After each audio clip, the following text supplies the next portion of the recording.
ഇടതുപക്ഷ സർക്കാരിന്റെ ക്ഷേമ പദ്ധതികൾക്കും ജനോപകാര പ്രവർത്തനങ്ങൾക്കും അനുകൂലമായി ജനങ്ങൾ വോട്ട് ചെയ്യുമെന്ന് കൊട്ടാരക്കരയിലെ സിപിഎം സ്ഥാനാർത്ഥി മന്ത്രി കെ.എൻ. ബാലഗോപാൽ. മണ്ഡലത്തിൽ മത്സരിക്കുന്ന സ്ഥാനാർത്ഥികൾ ആര് എന്നത് ജനങ്ങൾ പരിശോധിക്കും. മണ്ഡലത്തിൽ കഴിഞ്ഞ 5 വർഷം കൊണ്ട് നടത്തിയ 1350 കോടിയുടെ വികസനം വോട്ടായി മാറുമെന്നും കെ.എൻ. ബാലഗോപാൽ മീഡിയ വണ്ണിനോട് പറഞ്ഞു. കൊല്ലത്ത് ഏറ്റവും വാശിയേറിയ മണ്ഡലങ്ങളിൽ ഒന്നാണ് കൊട്ടാരക്കര. കൊട്ടാരക്കരയിൽ നിലവിലെ ധനകാര്യമന്ത്രിയായിട്ടുള്ള കെ.എൻ. ബാലഗോപാലാണ് മത്സരിക്കുന്നത്. വീണ്ടും ഒരു അംഗത്തിനിറങ്ങുകയാണ്. ഈ ഒരു തുടർച്ച തന്നെയാണ് പ്രതീക്ഷിക്കുന്നത്. തീർച്ചയായിട്ടും ജനങ്ങളുടെ വലിയ പിന്തുണ കിട്ടും, സഹായം കിട്ടും. ഇടതുപക്ഷത്തിന് അനുകൂലമായിട്ട് എല്ലാ പിന്തുണയും വരും എന്നാണ് ഞാൻ പ്രതീക്ഷിക്കുന്നത്.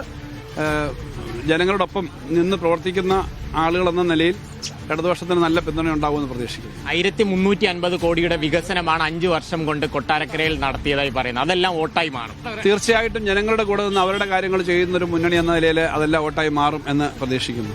ഈ ഒരു പ്രധാനപ്പെട്ട കാര്യം, ഈ മറ്റ് സ്ഥാനാർത്ഥികൾ നോക്കിക്കഴിഞ്ഞാൽ ഒന്ന് മുൻപ് MLA ആയിരുന്നു CPMന്റെ കൂടെ നിന്ന്, ഒന്ന് BJPയിലേക്ക് വരാൻ പോകുന്നത് കോൺഗ്രസിന്റെ ഭാഗമായിട്ടെന്ന ഒരാളാണ്. അപ്പോൾ അത്തരത്തിൽ സ്ഥാനാർത്ഥികൾ ഒരു ഘടകമാകുമോ കൊട്ടാരക്കരയിൽ? അത് തന്നെയാണല്ലോ ജനങ്ങൾ നോക്കുന്നത്. ഇത്രയും കാലം ദീർഘകാലം ഇടതുപക്ഷത്തിനൊപ്പം നിന്ന ഒരാൾ സ്വന്തമായ ഒരു താല്പര്യത്തിന് വേണ്ടി കോൺഗ്രസിലേക്ക് വന്നു. അതും എന്നും ഇടതുപക്ഷ രാഷ്ട്രീയത്തെ തകർക്കാൻ ശ്രമിക്കുന്ന കോൺഗ്രസിന്റെ കൂടെ പോകുന്നു എന്ന് പറഞ്ഞാൽ ജനങ്ങൾക്കത് ഉൾക്കൊള്ളാൻ ബുദ്ധിമുട്ടാണ്. ആ ഒരു കാര്യം, ഒരു വിസ്മയം ഉണ്ടായതിന്റെ ഭാഗമായിട്ട്, വിസ്മയം ഉണ്ടാക്കാൻ ശ്രമിച്ചതിന്റെ ഭാഗമായിട്ട് കോൺഗ്രസിന്റെ കൂടെ ദീർഘകാലം നിന്നിരുന്ന കഴിഞ്ഞ പ്രാവശ്യത്തെ UDF സ്ഥാനാർത്ഥിയായിരുന്ന ആൾ BJP പോന്നു. അപ്പൊ ഇതൊക്കെ ഈ കോൺഗ്രസിന്റെ കുതിരക്കച്ചവടമാണ്. ആ കുതിരക്കച്ചവടം ജനങ്ങൾ മനസ്സിലാക്കും. അവര് സ്വയം ചെന്ന് ഒഴിച്ച കുഴിയിലേക്ക് കാര്യങ്ങൾ എത്തുന്ന തരത്തിലേക്കാണ്. അത് ജനങ്ങൾ മനസ്സിലാക്കും.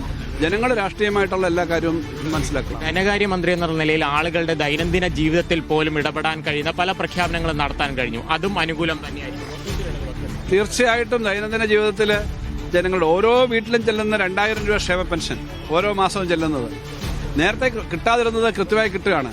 സ്ത്രീ സുരക്ഷാ പദ്ധതി, ആശാ അംഗൻവാടി തുടങ്ങിയ എല്ലാ സ്കീം വർക്കേഴ്സ്, സർക്കാർ ജീവനക്കാരുടെ ശമ്പളം, പെൻഷൻ, ആനുകൂല്യങ്ങൾ എല്ലാ മേഖല എടുത്താലും, അതുപോലെ ധാരാളം വികസന കാര്യങ്ങൾ ഇതുപോലെ എല്ലായിടത്തും ഇതെല്ലാം ജനങ്ങളെ ബാധിക്കുന്നതാണ്. ധനകാര്യ വകുപ്പ് മന്ത്രി എന്ന നിലയിൽ കേരളത്തിനാകെ സന്തോഷകരമായി തന്നെ പ്രവർത്തിക്കാൻ കഴിഞ്ഞിട്ടുണ്ട് എന്ന് ഞാൻ കരുതുന്നു. എന്തായാലും ഭൂരിപക്ഷം വർദ്ധിപ്പിച്ചുകൊണ്ട് വിജയിക്കാൻ കഴിയുമെന്നുള്ള ഒരു പ്രതീക്ഷ തന്നെയാണ് കെ.എൻ. ബാലഗോപാൽ പങ്കുവയ്ക്കുന്നത്. കൊല്ലത്ത് നിന്ന് ലിജോ റോളൻസ്, മീഡിയ 1.